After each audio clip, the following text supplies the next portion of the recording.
Okay, after we have spent all of this time talking about Gilligan's Island, we happen to have a film to review that has one of the people who was in Gilligan's Island, Russell Johnson, is in this film. It came from outer space and had a pretty meaty role in it. I think that he was George, one of the telephone linemen, and that was kind of interesting because they show his partner Frank, who Right. is on the telephone pole tapped into two electric wires, listening to the phone saying, "Does it sound funny to you?" I bet it would. So that's one of the things I noticed in this film. They didn't have phone wires on the telephone poles. They only had electric wires, and obviously there were props, but because he'd have been electrocuted if he'd connected two wires with a telephone receiver. I never put that together. These are we're looking at electric lines, listening to them as if they're phone lines. Is it? Yeah, Oh my because you goodness. can tell if you go back and look at the film, there is a phone line will be insulated, whereas electric lines they just have it's cheaper just to run bare wire, and as long as they don't touch each other, they're fine. And if you notice, all of the wires on that pole were bare wires, which means they were electric lines, they weren't phone lines. And so he had his clips on two of these lines and saying, it sounds funny coming through this. Do you hear it? It would sound funny. That Yeah. But that wasn't Russell Johnson, but he was certainly in a pretty good part of this back before he was so typecast that he couldn't get work unless he played the professor. that's an interesting point. Yeah, that is an interesting point. And you can really he's kind of it's funny in this film once he's inhabited by one of the things from outer Yeah, space, then he becomes thoughtful and kind of professorly, but yeah, definitely. But when he's not inhabited, he's just a regular work guy that calls the boss. You're the boss, and yeah, talks to Frank, and is looking forward to getting off at 5 so he can pick up his gal and go to the bar. And that's and that's that was kind of who his other person was. One thing that's interesting too, speaking of that scene, which is just a poetic scene. I mean, there's so much about that scene. And it's fun. To me, it's a good place to start because I think if you've watched It Came from Outer Space, if maybe the first, second time you've ever seen it, for some reason, that scene is going to stick out in your head. And you might even not know why. Why does that scene? And it's because the linemen are talking, Frank is talking like a poet all of a sudden. There's just poetry coming out of his mouth, um, talking about the desert and sometimes the wires. Who gets up there and listens to the wires? Maybe it's the coyotes and the sun, and it happens at noon, and and and just and in the lines, the sound listens to itself, and it just is poetic. And that's Ray Bradbury, who wrote the film, that wrote the yeah. treatment for the film, is just coming out right there. But one other little detail, it's funny, you got the poetry, and then you got the two workers. I never noticed until I was watching a Tom Weaver, a film historian, talks you through the film, does an analysis of the film as you watch it, and he pointed out that they make a deal showing that Russell Johnson has an extra change of clothes in the truck, and that's so that Ah, if you're so that way when he's duplicated, he has clothes. The original Russell Johnson has clothes, and so do the aliens. And they were constantly stealing clothes too. So yeah. they were So the duplicates did not parade it, walk around the town in their birthday suits. That's Yeah, I didn't think about that, and but I did wonder when they went into Putnam's closet, they took all of his clothes. So that's they only made one copy of him, and what the head alien was dressed like didn't look like anything that Putnam would have worn. But there are a lot of things in Putnam's house that bother me. First of all, the house was tiny from the outside. right. Inside, it had 12 bedrooms and a big living room, a dining room, and a study and A a fireplace. fireplace with no Yeah. chimney outside.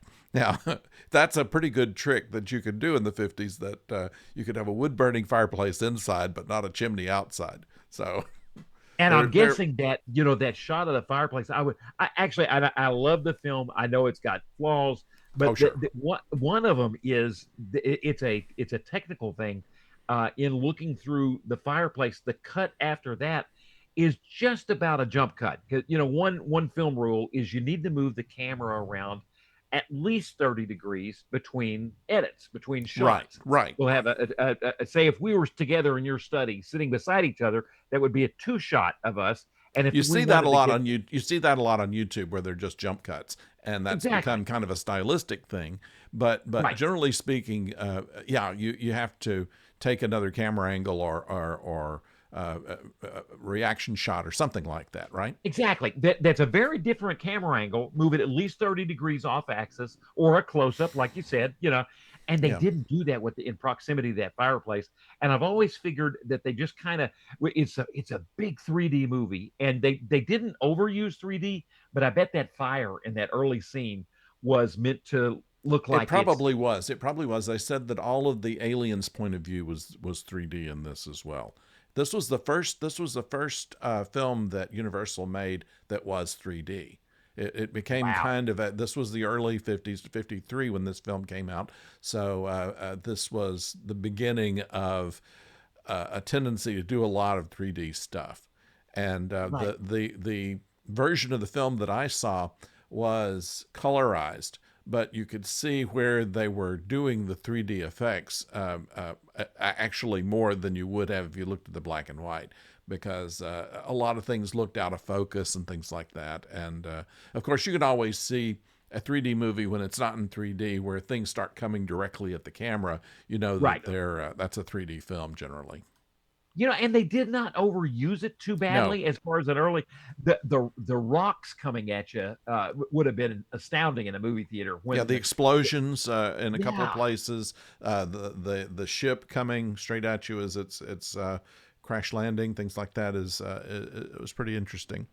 yeah, And it yeah, the that's fireplace. I thought about the fireplace. That did look rather. They wanted to play with the depth there because you could look across the fireplace as one of those that worked in two rooms. and somehow I think they just kind of got themselves into a corner and had to break, because back then a jump cut. Now audiences are almost familiar with the term. Back then that would have been breaking a rule. That would have been verboten. Don't use a jump cut. But now you're right. It's part of the language of cinema to kind of uh, it kind of breaks, it cuts through time in a sense, when you just want to get to a point. And we'll see jump cuts in movies, and we just accept them for what they are. But Mm. and so you're right. You have the small house. I was just thinking of the kind of chronologically in the film. Then the giant fireball arcs across the sky. That's an alien ship crash landing on Earth, is what it is. Sure. And they filled up. It looks like a soccer ball, but apparently they put a some sort of chemical, burning It chemical. was it was it's the stuff that you use to make um, it's a mineral that's used in fire starters. Ah, You get the little thing that has the flint and then the steel, and the steel is actually oh, I can't think of somebody will, but right, it basically they put that inside actually a metal mesh ball, and then set right. fire to it, so it would throw out all the sparks and things like that because of the type of metal it was that was igniting. And apparently they lit that, sent it across a dark Yeah, studio, and then it also crashes into a mirror. And so they're filming the mirror, and so that way you can just see. That way they didn't have to put the camera in front of the fireball, but right. they're filming the mirror as it goes into the fireball, and you can actually see the edge of the mirror. I think it's there is a spot where you can see the edge of the mirror, but Yeah. it's still so dramatic you It's almost it's don't odd notice. that they made as many mistakes they did, because they spent $800,000 making this movie, which is a big sum in 1953. Right. And then in one of the opening scenes where the hatch opens of the ship, you can see one of the gaffers actually moving the door over, Ah, just the edge of him. yeah. They should have caught that. They They should. should have caught that, Yeah, but and that chronologically ties into the film. The thing, it's like it makes a new meteor crater out there. The meteor crater Yeah. Arizona looks, but that apparently they made their own crater. I really thought they had used meteor crater. They made their own crater, and then the scientist and his girlfriend who had been watching the fiance pretty much they've been watching looking at night at the telescope. They see the what looks like a meteor, but it's actually this spaceship crash. They go to the scene of the crash, and the scene you're talking about is the scientist goes down and down toward the crater. He can get to it, and he sees the spaceship.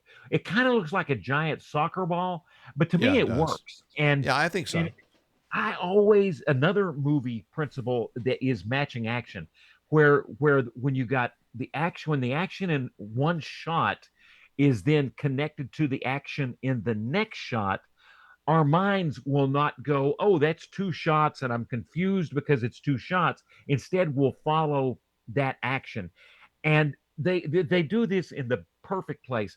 They've got a model. It's like a Ken doll. Here, I'll grab Lieutenant Uhura here, kind of the kind of a Ken doll, but it's not Ken. It's of course it's Uhura, and so she's facing.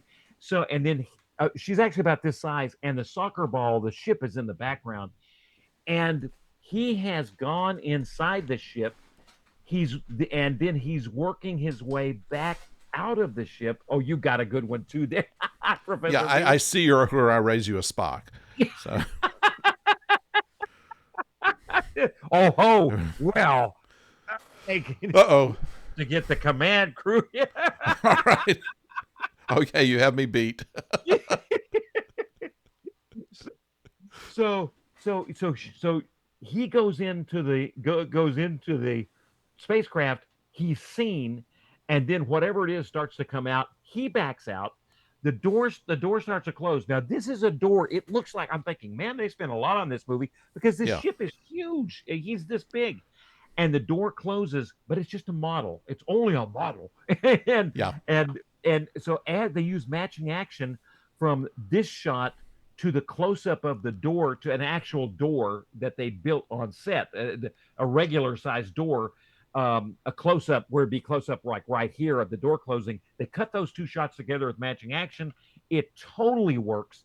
And then we cut back to a wider shot of the ship. By now, it's kind of presumed that Richard Carlson runs off, but Yeah. because when they cut back to the big shot of the ship, the closing of the door causes basically kind of an earthquake, causes the boulders where the ship has gone into Right. the ground. Everything's just barely holding, and the boulders start to fall, and that would have been incredible in 3D too.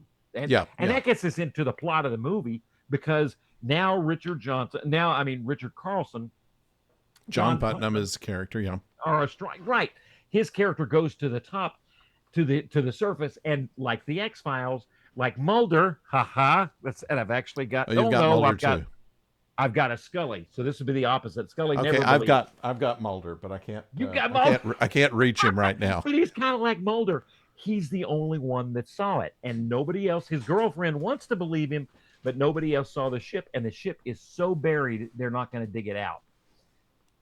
And that Right. kind of and that propels us into the plot, and so now you've got the young astronomer. You looking for your Mulder? Yeah. The- I can't reach him. I'm I- tied. I'm I tied didn't- by I wires. knew you'd have Star Trek, but I didn't know you had a Mulder and a. I have a Mulder and I have an alien on a stretcher. Oh, So, that's awesome! That is. Yeah.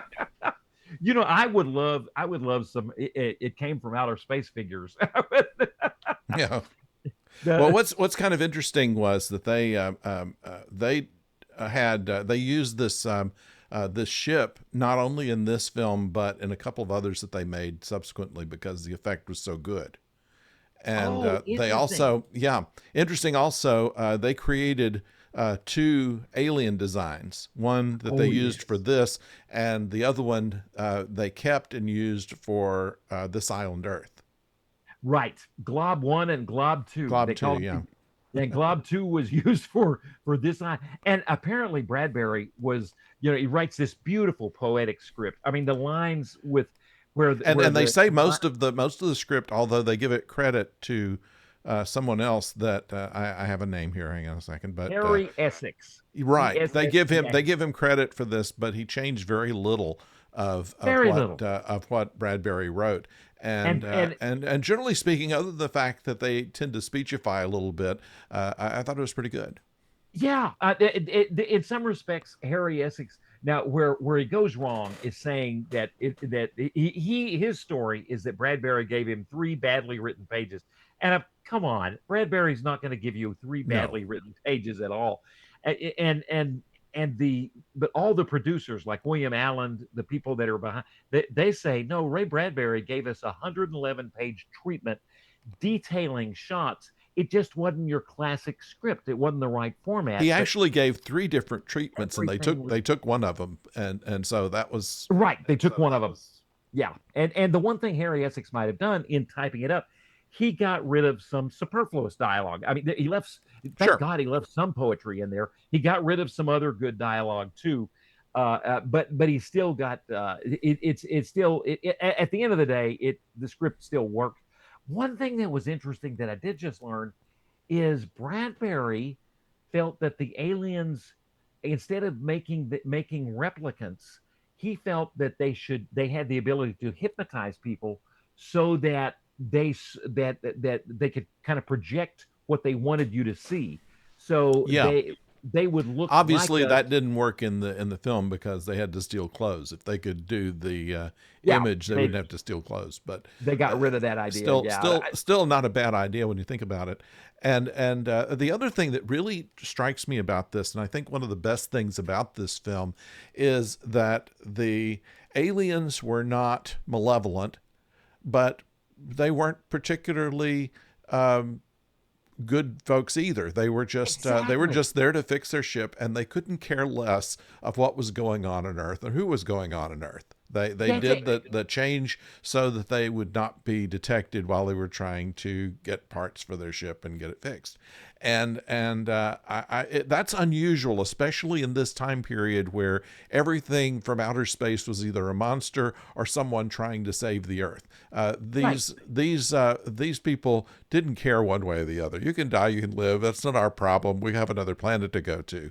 Right. And so I think that is something that and they say that it influenced Spielberg. He said he had seen this film like 9 times when he was a kid, and used it as one of the main inspirations for doing Close Encounters of the Third Kind. And he complimented. He said, I think he said to Ray Bradbury, he said, "Thank you for letting me make my film." Something like you helped me Yeah, make my film. And Bradbury's like, "What?" And Close Encounters had just come out, and he said, "Yeah, I saw it 9 times. I loved it. Came from outer space." And he loved it so much that Richard Dreyfuss is an electrical lineman. But the funny thing is, he really is dealing with electricity and not telephone wires. yes. They kind of got it right in the in Close Encounters. But After what you've you seen it 9 times, you'll realize they're not phone wires. So yeah, and the funny thing is Bradbury's father was a lineman, not a telephone lineman, I think, but an electrical lineman. I never yeah, had thought of that though.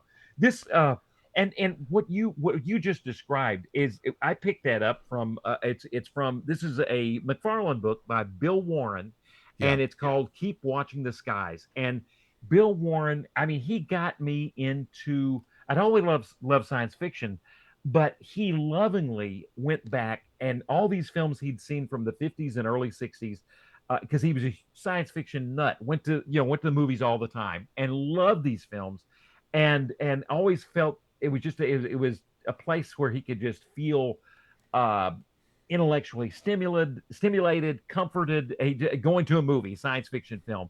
yeah. And this film, his review of this film always stood out. And so once I had a professor of mine at Ohio University had these books, and so I kept borrowing them, and then Ruth finally ordered them for me. The Keep Watching the Skies, and what he describes in his long write up I think I've got it right here.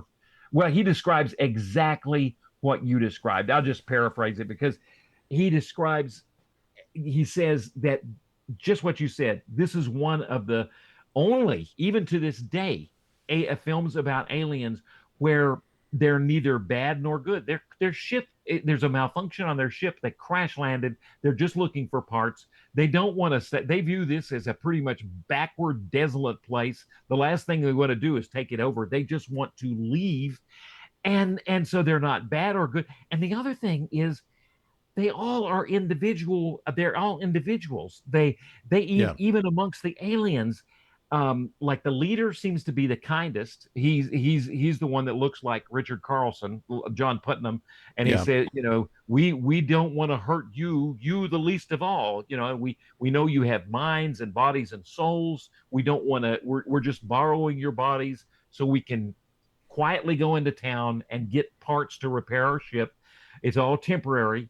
But then some of the aliens kind of are malevolent, like Richard, the alien that takes over Richard Carlson's girlfriend, actually tries to kill him. And so even the aliens seem to have different Yeah. points of view. So that's rare in A science young fiction. a young Barbara Rush who played the girlfriend. There was another almost superfluous part, but Kathleen Hughes, who played Jane Oh Dean, yes. that was Russell Johnson's girlfriend. She was in one scene and had lines, and she had billing in this picture when there were a lot of better actors that had were not credited at all. And the reason she was Universal was trying to have their own Marilyn Monroe, and Ah, Kathleen and she was in a very tight dress and speaking very seductively, and especially contrasted with Frank's wife, who was older and made to look a little more. What yeah. can I say? Dumpy. Ma- And Matronly. Yeah. matronly. That's what I was Yeah. looking for. And Kathleen Hughes looking like the sex bot, which I wouldn't say that Russell Johnson couldn't pick up some hot girls, but in this case, this was the idea that they were going to put Kathleen Hughes in things to kind of make her Universal's Marilyn Monroe. It didn't work out, obviously. That it makes you wonder what it obviously shows. One thing it shows is I'm not sure about her acting abilities. We really don't see enough of her in the film to kind of go yay or nay on that. But Marilyn Monroe, looks are one thing and acting is another. And Marilyn brought both of those things to the table. She is a terrific actress. I mean, she was Yeah. fantastic. She You look mostly at did television work, ah according to what I'm seeing. Back to the let's see, I'm looking. She's done a Barnaby Jones. She did ah Bracken's World. Here's Lucy, The Ghost and Mrs. Muir, Mission Impossible, Gomer Pyle. Um, in more, she died in 2025, but oh she was working all the way up until. Um, the 90s. 2018 was the last thing. Swamp Women Kissing Booth. it would have been neat if she showed up on Gilligan's Island and the professor could have gone, I'll oh, have to look that up. those were the We days. may be. It certainly was And doing. just one of those things where he kind of has one of those memories like, don't I know you? Yeah, she was doing guest star roles. She was on 77 Sunset Strip. She was on let's see, the GE Theater, Bachelor Father. You remember that show with John Forsythe? Oh, yeah. Um, and let's see, what I Dream of Jeannie, Mission Impossible, Mission Julia. You remember Impossible. that Wow. one? The To Rome with Love, also with John Forsythe. Um, she was on MASH. She was actually Henry Blake's wife in MASH. And let's No. see. She was Henry Blake's. Wow. I guess she Yeah. showed up for an episode then. Must have. We'd have to look Yeah. that up. But that was, I mean, she mostly had TV credits. after and minor films after this. So she never became the big Marilyn Monroe, but she worked. But you work, steady work. Yeah, that's Yeah, she exactly. had work. It's funny.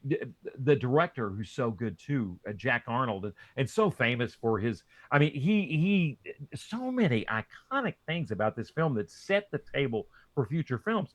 Jack Arnold as a director of 50s science fiction films and 50s films sometimes set in the desert.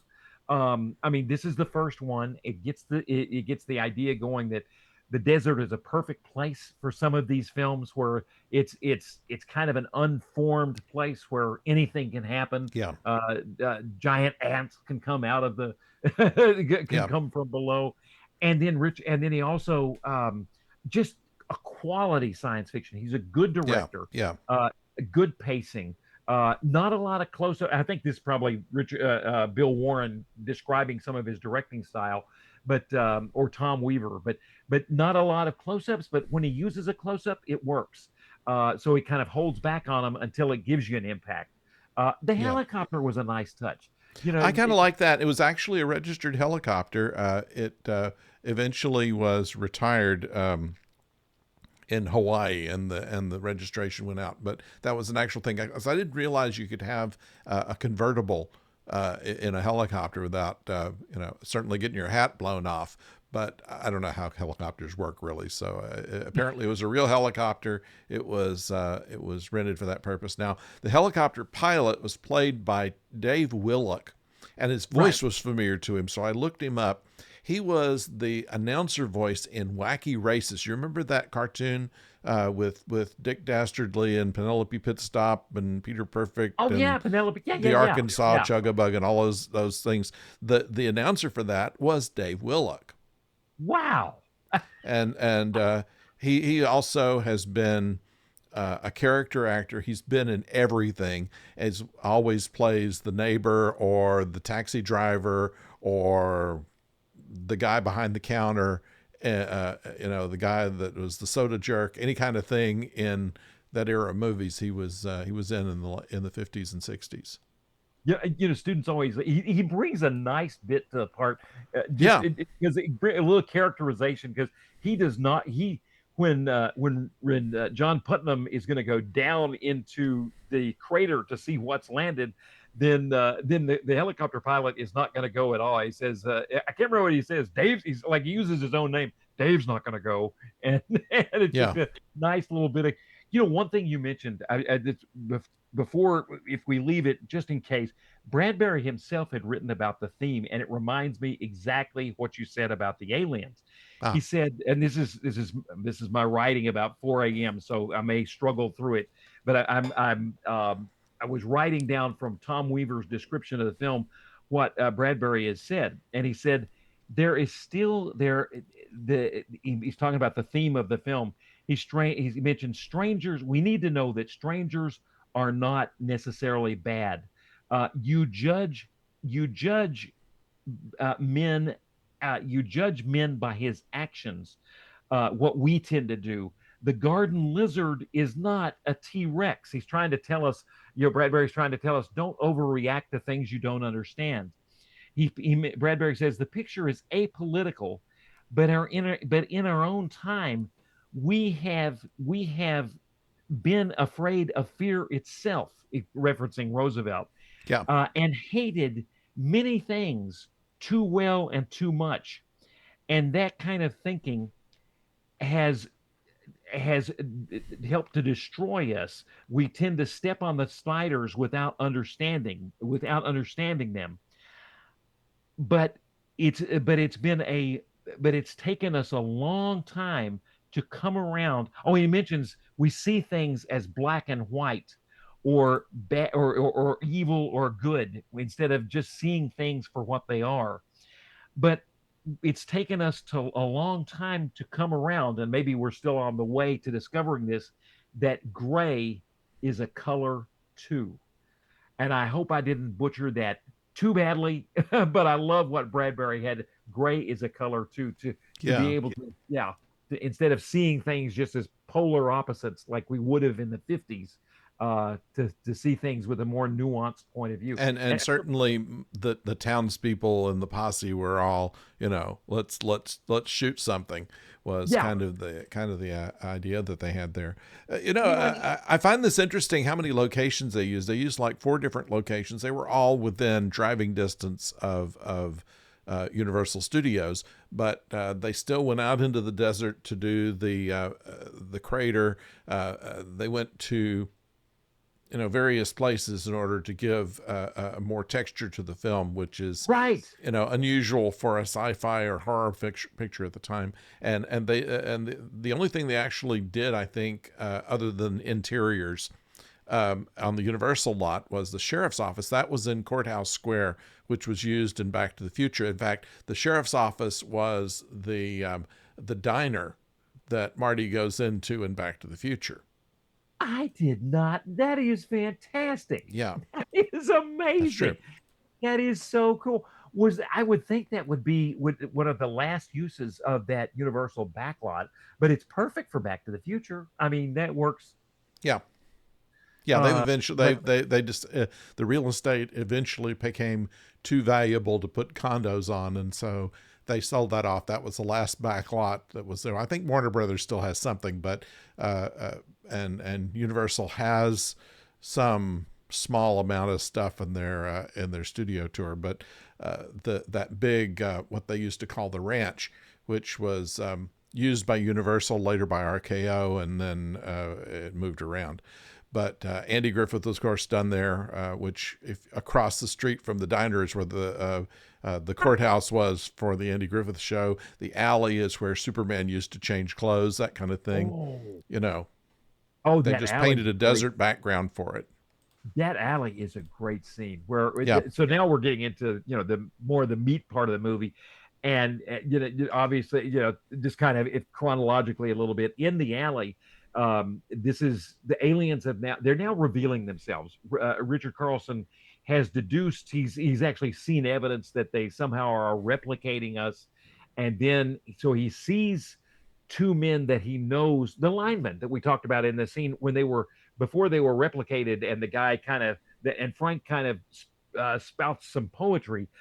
Then they get taken over by the aliens. Richard Carlson, John Putnam follows them down that alley. It's beautifully lit, and that's yeah, where the film starts to become so different because instead of Richard Carlson shooting them or them shooting Richard Carlson, John Putnam. Instead, they're basically saying we just need time. We want to hurt you least of all. They've already said we know you have bodies and souls, and we don't want to hurt you. We just need time. And that alley is so different in that. But then again, there's palpable fear because can they be trusted? And it's Richard Carlson has seen some of their actions. They have done some scary things. Can they be trusted? And that alley yeah. such a good scene. And so that alley is in Mayberry too. Did you say that's right around the corner from the sheriff's office? And Yeah, it's if you 180'd the camera, you would see the courthouse from Andy Griffith. that is And that was awesome. also used in Star Trek, since we're both wearing Star Trek shirts. That was the courthouse square was also used in the Star Trek episode. Oh shoot, the most famous one with Joan Collins, and Oh yeah, sitting on the edge of forever. City on the Edge of Forever. Yeah. And as they're walking down, it still says Floyd's Barbershop on the window. Oh, Uh, while they're when they I walk gotta by. watch that again. Yes. Oh, I'd love to see if Floyd was inside that. The lights are off. It was at night. Well, So this I was going to show. There's a xenomorph. yeah. I just realized that's It and was an that's hour into the picture before they showed that too.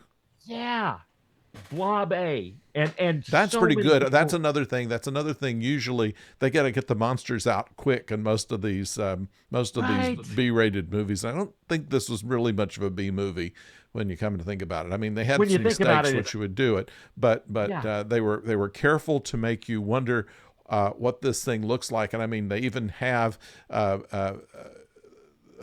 Putnam say, show me as you are. I want to see who you are yes, really. And so that was what we've been saying all the picture. We want to see who these aliens look like because all we've seen is their POV. right. And they did that interesting effect they did that with. They actually did a something similar to a soap bubble, right. and they actually blew it and then shot they could only shoot for a few seconds before the bubble would pop, and that's how they did those scenes. And I thought I expected they shot them through a glass bowl or something, but Right. they did actually that, so it would have this undulating effect as More well as shimmering. the yeah.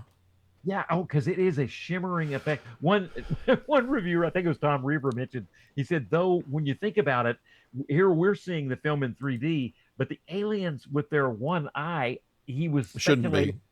they don't have 3D vision, the aliens themselves. That's that alien technology, where you can see in 3D with one eye. That's Ah, that's what it because was. they showed, yeah, because that was part of what they did, the 3D point.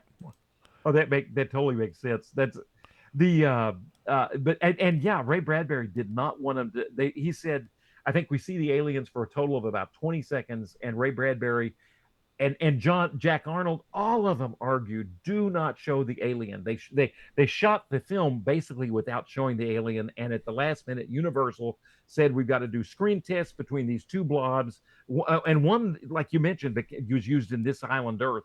Yes, There was the mask that they did not use. Apparently, it even about four had, years later. yeah, 4 years later. And apparently, that mask, they even had an insert inside it for a fan and a light. And the fan it was almost like giving brain waves, making your brain waves work, Hmm. that we see for the mutants in, they call it, I don't know why they call them mutants in This Island Earth. But yeah, so that was the real point of, and in reading what they said about really not wanting the alien in, it doesn't bother me that much at all. It is an amazing looking alien. So I could see how now some people would almost laugh at it, but I think it kind of works, the alien itself. How about you? What are your feelings on the alien? Should it have been there at all? Would less have been more? I think that it was worth showing the alien because we wanted to know what it looked like. They said the Yeah, reason we're not doing it is because we look so horrible to you, and they did. They look pretty horrible. they So look pretty bad. yeah, Yeah, so I could see why they would want. It would give them the motivation not to be out in the open. you know, If and, they looked humanoid, first of all, it would be a kind of hard to believe, and just walk along the town. Well, there's some strangers in town going to the hardware store, that kind of thing. It wouldn't attract a whole lot of attention as they intended, but by doing it this way, it shows that it gives a little more gravitas, I think. gravity. And one thing that you mentioned, that it's the strangers walk to the hardware store, reminded me later on in the sheriff's office downtown, kind of a famous scene when the sheriff is talking about 92 degrees, when it's hotter than 92 degrees. It's 92 degrees is the most murderous time Yeah, for people, and there's he's actually some real suffering. science behind that, by the way. Ah, It's not exactly 92 degrees, but there are more crimes committed in hot weather than there is in cold weather. it's fact, yeah, because he said in cold weather people just tend to relax, chill out, literally, and Yeah, then when it's too hot, then they get too lethargic. But then when it's 92, it's just enough to be irritable, and so he's very irritable. He's doing. I will give the sheriff credit. He's doing his best. He knows now that the aliens are replicating us, that they're doing something. Nobody can fully trust what they're doing. They've kidnapped people as a way to bargain for time, and the people are doing their bidding. They've kidnapped people. Then the replicants are going about the town. In that scene, when the replicant Frank walks up to the sheriff's office, Bradbury in his treatment had Richard Carlson and the sheriff fighting, but when the fighting each other, but then when the alien comes up, I think the sheriff punches through the glass and ends up shooting Frank at that point. And Frank deforms. He becomes kind of coagulates or uncoagulates into some formless thing, and the yeah. crowd gathers around and sees what Frank has become. and not a full-blown alien, because again Bradbury didn't want to show him fully, but the crowd reacts. Then he's not dead. He's not dead yet, and he reforms and walks off. And that would have been a fascinating scene at that point. But Yeah, I'm it was kind of something. glad It they was something I was almost expecting that somebody would shoot them and it would just go through them because they're basically, gelatinous, gelatin, and and and that's and basically, yeah, they never indicated whether they'd be hurt by their bullets or not. They just didn't want to mess with them. Once again, it right. wasn't this kind of thing of we have to defend ourselves. It's just that we don't really care about you. Leave us alone.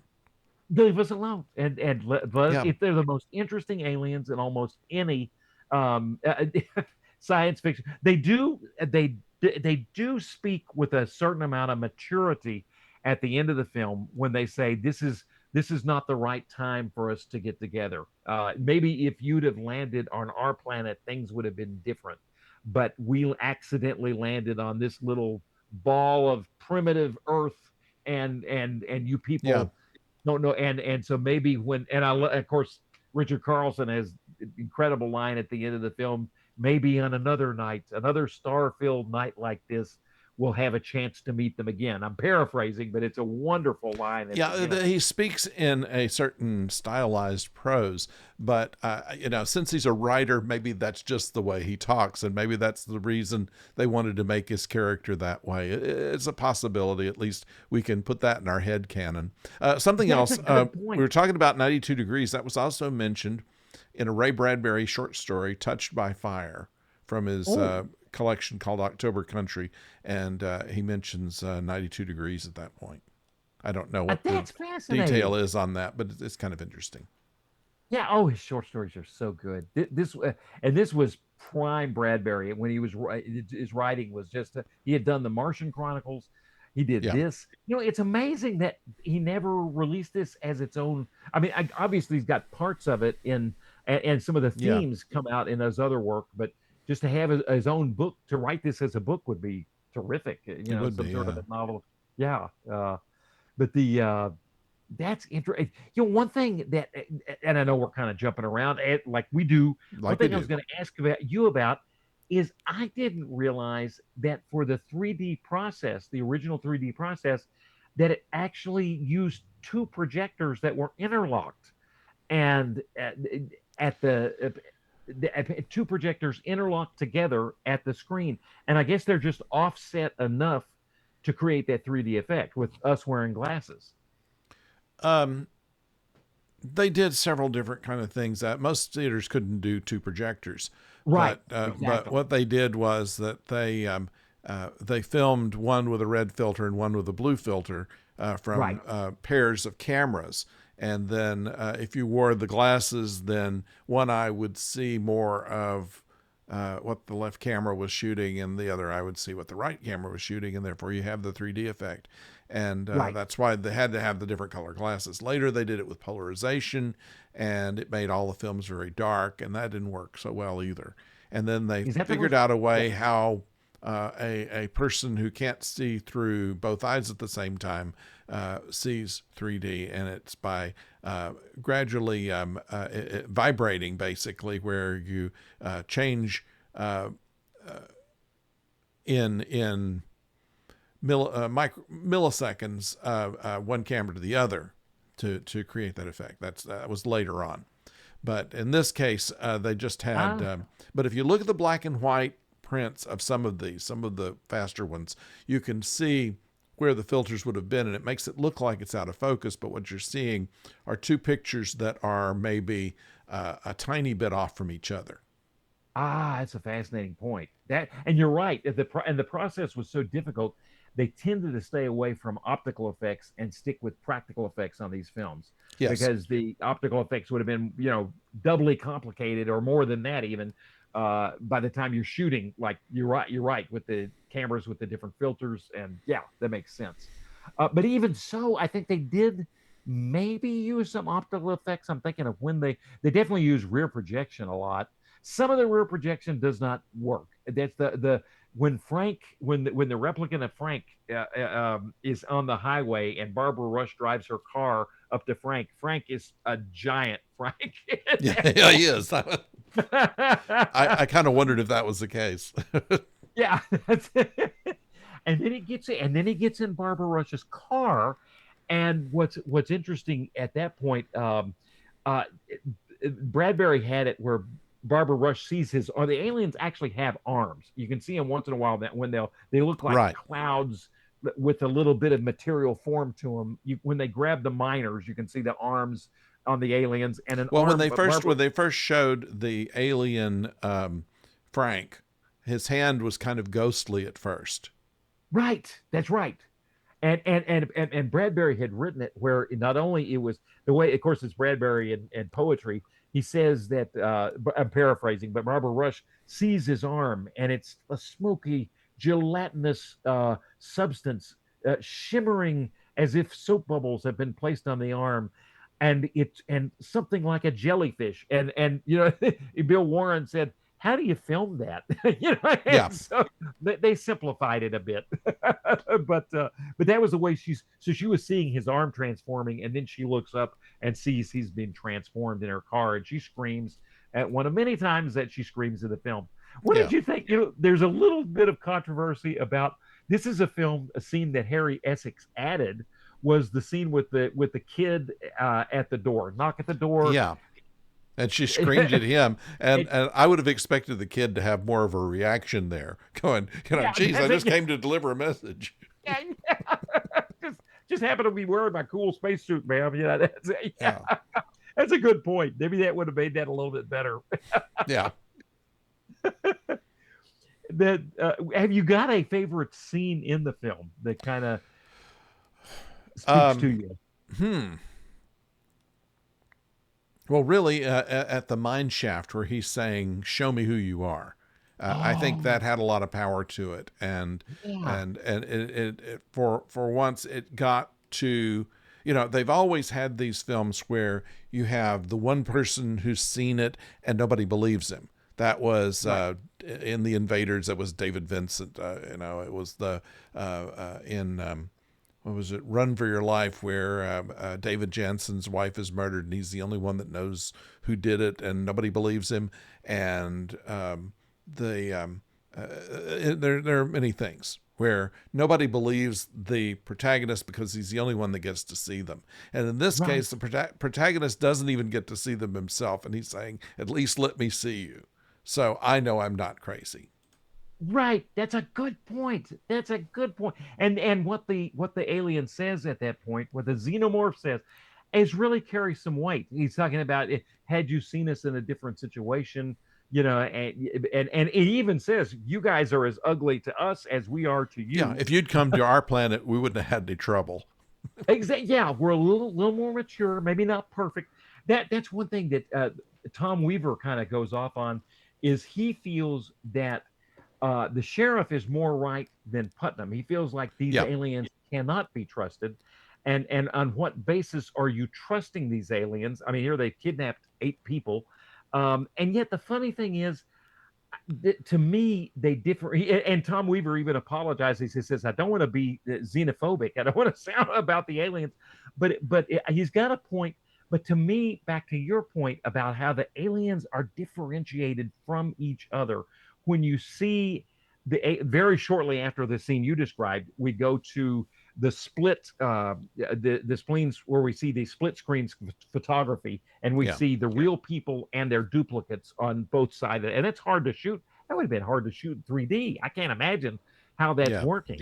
But there he is, and we actually see them repairing the ship, and then we see the duplicate John Putnam talking about, I may just, we could just blow it. They're so scared and frustrated, they may just blow up the planet. And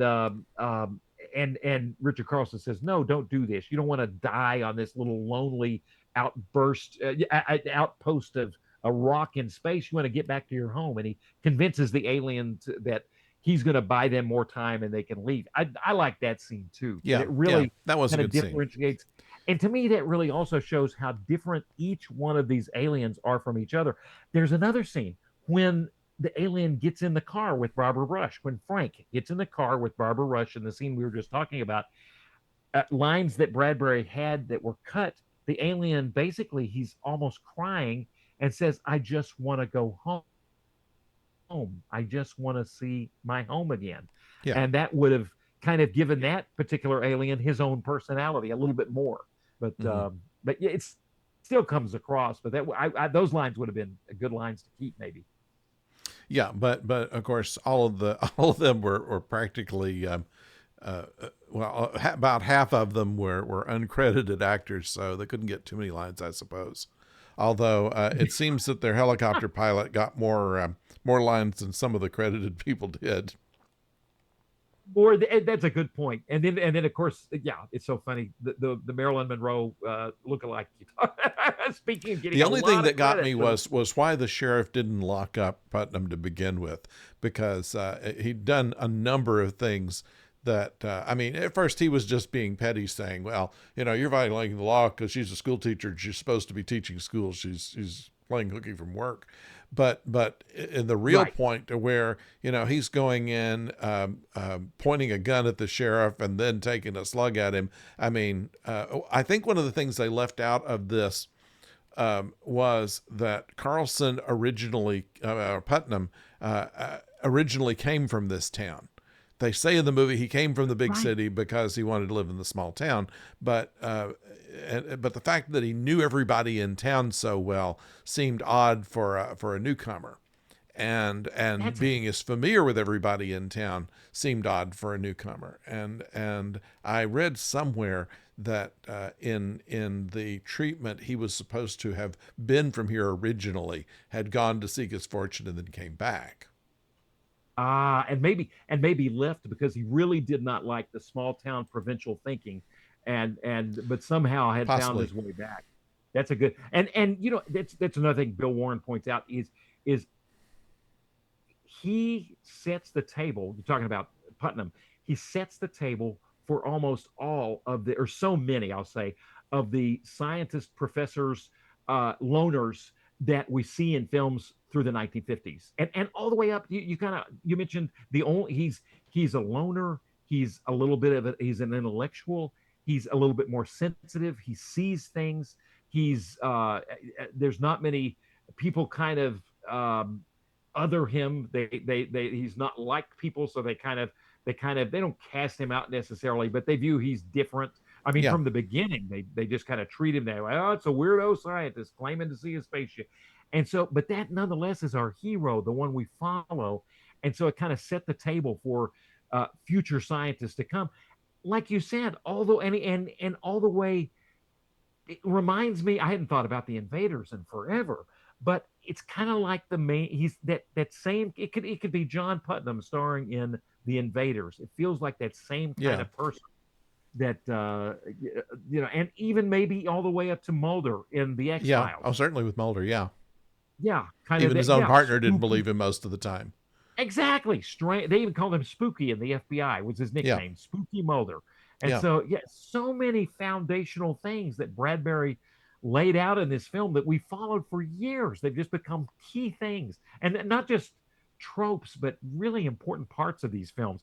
Bradbury Warren, he said, I could continue through the entire storyline in this fashion about how foundational it is. He says it would be pointless. Despite all the claims by everybody else to the contrary, the story and the best elements in It Came from Outer Space were written by Ray Bradbury. Written by Ray Bradbury. Because of the many influence of this film, Ray Bradbury is therefore far more responsible for the look, the feel, and the approach of 1950s science fiction films than has ever been acknowledged or even suspected before. And we just made the case that all goes all the ways up to the X Files. Yeah. Yeah. Well, I think that's a good stopping point for us, don't you think? No, I I mean, didn't. I mean, Real quick, really, can we top that? we can't. Other than the fact that I know you used to read Starlog, and Yeah. Bill Warren, who McFarlane Books somehow took him under. He got a relationship with them, took some of his. But Starlog was such a fun magazine. On Yeah. the very last thing is, what do you think of the music? Uh, I was It not has some terrible. theremin in it. It has theremin in it, which just about everything, every horror and sci-fi thing of the decade had. And I don't know if that was anything unique or started with this picture or not, but and otherwise, it was not so much that it distracted, but it did add to the atmosphere of it all. And I was surprised Henry Mancini worked on the music. Really? Yeah. Apparently, they used three composers, including a theremin guy, and Yeah. it wasn't a gal. Maybe, but that was three guys. And but Henry Mancini, it is evocative. It's not quite as you think of another Jack Arnold, Richard Carlson film, The Creature from the Black Lagoon. It's not as iconic as that theme, dun, dun, dun, but it's still a good theme. But yeah, what a fun film. That's oh man, and I love it in 3D. I've had the chance to see it once in 3D, and it is Oh, very striking in good. 3D. Well, that's something. I wish I could have seen it in 3D. I think I know where the points were that they used it, but it would have been interesting to see it that way. But interesting to see it in black and white. These days, you can't turn the color off on your TVs, and Oh the color darn. is that the colorized version of this, which is free on if you have um, um, Amazon Yeah. Oh, it's free on Amazon with Video. the It's colorized. free on Yeah. Amazon Video, but only the colorized version. You pay like Ah. $3.95 if you go for the one that was. But they say it was restored, and it looked pretty well restored if they'd taken the color out. But because you have certain characters who their face is in color, but their chest is not. That's kind of thing. So Oh, I do have one more story that apparently was true and kind of crazy. This had a pretty big premiere. I mean, there were at the premiere there were. I mean, it was a a Hollywood cast of. I mean, yeah, lots of people that were very famous at the premiere. Kind of curious about the film, want to see it. So there a lot of ballyhoo, and so in the in the scene with the boulders coming down, Jack Arnold decided, I want to add a little bit to this because the audience is already looking up at the boulders coming down in 3D, and this is yeah, one of the first effective 3D films, and they're doing 3D apparently, maybe using two projectors. But that was yeah. yeah, I'm kind of with you. Anyway, but maybe using two projectors, some kind of ultra 3D effect. He threw styrofoam boulders onto the audience during that scene, and you'd heard There that were too. there were a number of movies that did that, and some of the cheaper ones had odd names for them, like Explodo and things like this. The one that I'm reminded of is a Vincent Price film called The Tingler, and in Oh, this case, the Tingler develops in your body if you're not able to scream. And this Tingler got away, and you could see it crawling across the film, across right. the screen, obviously caught in the projector. And Vincent Price's voice says, "The Tingler is loose in the theater," and they would rig a seat or two with a mild shock to cause people to scream in the audience. Things we So don't do now because we're afraid of they were afraid of television at that time. This is oh yeah. 1953 when this came out, and through the 50s, more and more. By 1955, we had probably 50% coverage of television, and they were afraid that, and that's when they started doing widescreen and color and whatever they could do to try to hold the audience in the theater rather than everybody just sit home and watch television. And Oh, I think that they didn't really need to worry at that time because most of television was at that time was here we're on television and trying to wave at people, and that was pretty much all you got, kind of like what we do. And there wasn't really much to see except to see what the people who you'd heard on the radio looked like. And right. yet in the movies you had the production values, and it was a long time before they figured out how to efficiently make television programs to where they didn't look like they were just standing on a stage. That's a good point to really. Anyway, yeah, you can even say, you've heard The Sopranos in some respect, or The X Files. Even as Yeah. that recently being kind of like a golden age of television, and I just thought of, you may think of this actor faster than I do, He played Roseanne's husband in John Goodman. Roseanne. John Goodman, thank you. and and in there is a film where he plays. Oh, I think it's William Castle. Who developed. The producer that developed all of these the Tingler effects. Yeah. There's a movie about the life of. It's a fun movie, but about William Castle doing those effects that Yeah. would go along well with Creature from the. Either any of these films we're talking about, Day the Earth Stood Still or The Creature from the Black Lagoon, to kind of set you back in time where somebody might have thrown styrofoam boulders. Styrofoam boulders, or somebody theater. yelling from inside the theater that was, placed there. The closest thing they have is something that you can see at not far from in Galveston. There's a museum called Moody Gardens, and they have among their attractions what they call a 4D theater. And they will show a portion of a film. We saw the Polar Express, for instance. And when they were going through the snow, they had snow machines blowing snow into the theater.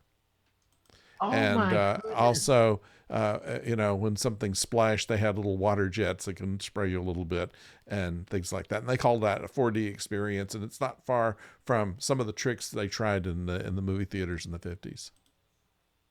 That the 4D theater that I've been to is and that sounds great. I've been at Moody Gardens. I've seen the 3D, but I've not done the 4D thing there. But the in the World War II Museum, you'd think, how can a 45-minute short film give you an overview of World War II? Tom Hanks and Spielberg produced this film, and it's 4D, and it's just, oh God, it's fantastic. It's an extra $10, but it's just fantastic at the World War II Museum. One more thing I was gonna real quick on It Came from Outer Space.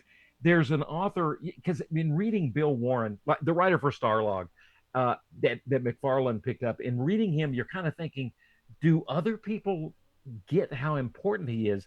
And there's also a McFarlane author named Bonnie Noonan, and of course we got the picture. She uses the picture of Barbarella for one of her books, but she goes through and talks about how Bill Warren. Who's not necessarily, if you're looking, it's kind of a mixture of academic writing plus just fun fandom, all these stories, somebody, or connect. And she talks about how many authors have connected to Bill Warren. I hate to say it. He passed away, I think, in the same year that we were talking 2016. Oh, before the show, we were talking when the storyteller for NPR had passed away. Dick Estelle, passed away that same year. But anyway, great guy, and it just in reading about those 50s films, he just I just wish you know what the other thing is, are we bringing some of these things back? We brought 3D back in its own way, but you can go to Cinemark theaters and pay a little bit more to be shaken, and probably not just Cinemark, but other chains, to sit in a special box where the chair shakes you. Have you ever done that? I have not. XD box chair. I have not done that either, but yeah. I saw them. We went to see, I forget now what it was we went to see, but something in the last couple of weeks and last 3 weeks or so that the Star Wars film? No, it wasn't the Star Wars film. It was something else. It'll come to me. But I reviewed it. Let's see. The one done by The Martian. That's probably been longer than that. That's what it was. That was what it was. It was the Project Hail Mary. Gotcha. Project Hail Mary. That was what we went to see, and we sat behind the special chairs. Oh, right. So we were in just the regular recliners, but we you saw the special chairs. We saw the special chairs in front of there. Nobody was in them, but they had the trays on them too, where you could bring the 4-course meal. I don't know exactly how it works, but and the meal's going to shake itself off. I suppose so. I have to grab you. Well, we're almost back to boulders again, back to and electric shock seats. So in this case, the Russell Johnson is able to escape. Yes. If we go back to Gilligan's Island, he's able. Unfortunately, his boss passes away. His boss dies. I think the human form may, or else the alien form for sure, died. But Russell Johnson makes it. Yes. Yes. Well, Unfortunately, 10 years later, he takes a little 3-hour cruise, and yeah, that was almost the end of it. He actually did a lot of television, little one-shot guest stars things, but often played educated folk rather than whatever the more working class fellow that he played working in this class. picture. Yeah, yeah. But His he had done a number educated. of the horror films and sci-fi films along the next 10 years or so before Gilligan's Island Right, came along. right. So in fact, I think he was in This Island Earth. I'll have to check that, but I think he was Oh, I in that think he too. was Yeah, as a scientist. yeah, Yeah, I think he had been captured by the Metalunans uh, earlier on. I think yeah, he's yeah, yeah, the Exeter and the yeah. I think so.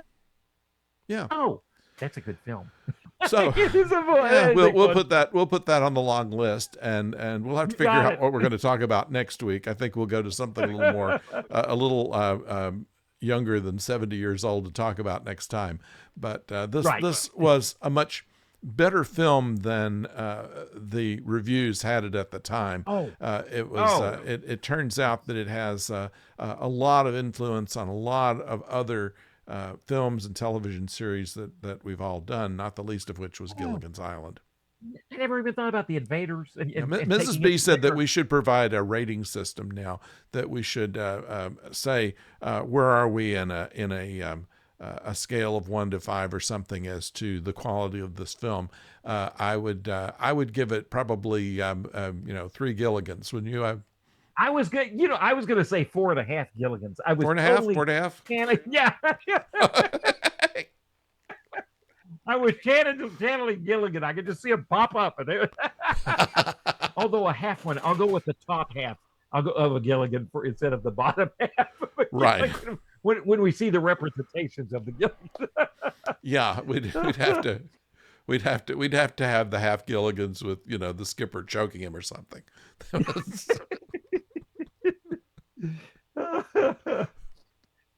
I did see the skipper on Perry Mason the other day, but that's a whole. We'll stop. We got to. I will stop. Yeah, At he that. did. He did a good thing in a version of the Three Musketeers where he played Porthos, I Oh, think, that's awesome. and Yeah. 'cause I think his father played Porthos in Oh, the original with the original father was yeah, a great actor. Yeah. yeah. We got to do that one. That was one with Claude Rains um, Ooh. and Alan Hale Sr.